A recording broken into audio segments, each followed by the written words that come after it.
Well, not much of a picture to show you there. Reason being, I'm at Vivonne, the Relais de Vivonne, one of my favourites, and it's lived up to its promise yet again. Very good meal, and because they always insist, like they should traditionally in France, on everybody sitting together and filling up tables, it means you've always got a companion to talk to, and so it was tonight. In fact, the chap who's next door to me here, there, he's got a bulker, because when he pulled up a few minutes after me, I'm parked beside a bulker that side.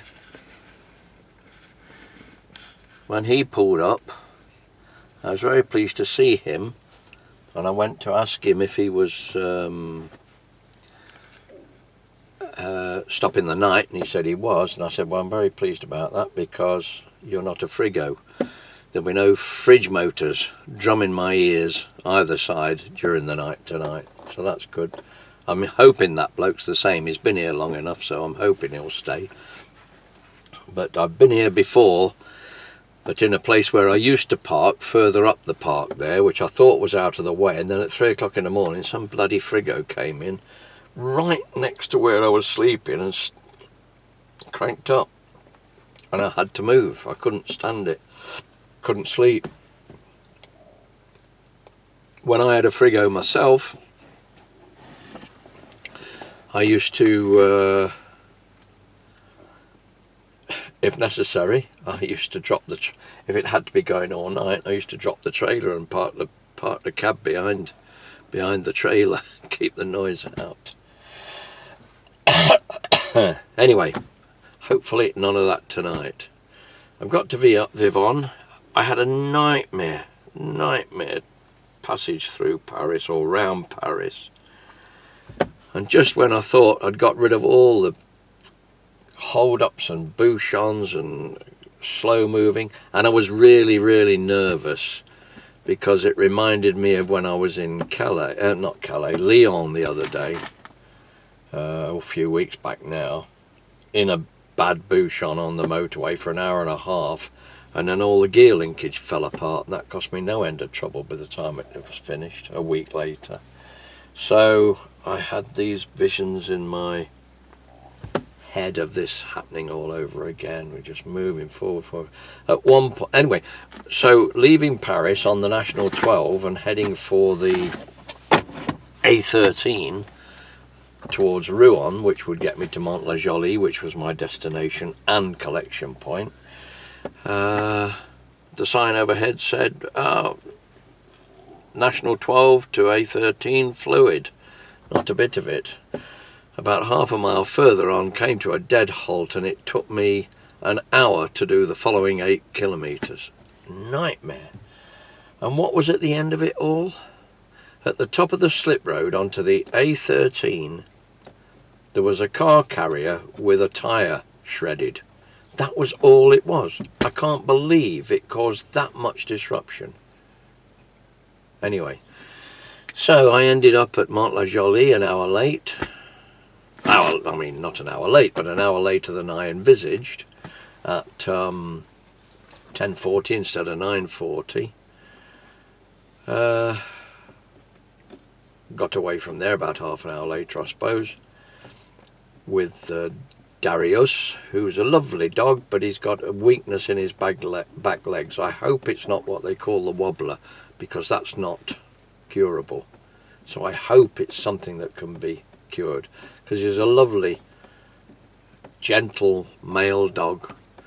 I delivered him to a lady who's going to look after him for the time being, a foster home, Famille d'Accueil, just to the south of Tours, in a place called Toulouse, and he was introduced without any problems to her female Doberman and a female, and for me this was a delight, a female Levrier, not a full-blown greyhound, but not a whippet, somewhere in between.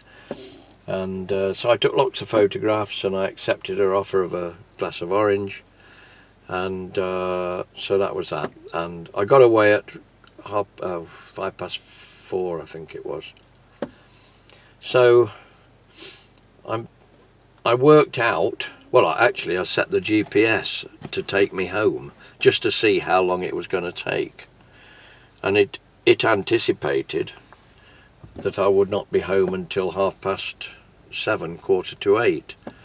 Well, bearing in mind that I wanted to fill up, deviate a little and fill up in only 100 yards or so, and fill up in Poitiers, and also deviate to McDonald's on my route to check on emails, which was a waste of time.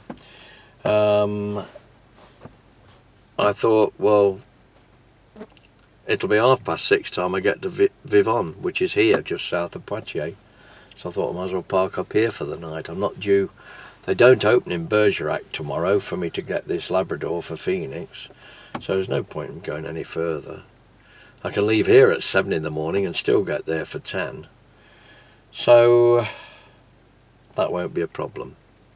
Anyway, so that's me. I've eaten well, as always, in Vivonne. I've had decent company, including the chap next to me who's back in his cab just contemplating the world.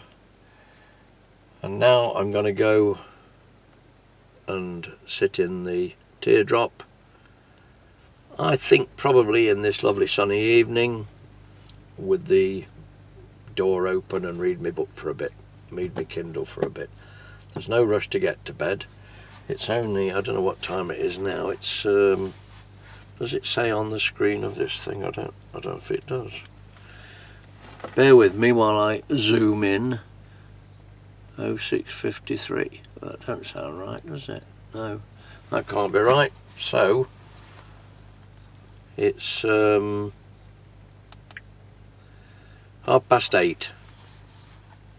But even if I go to bed at 9 and have 7 hours sleep, that's 4 in the morning. I don't need to be away before 7.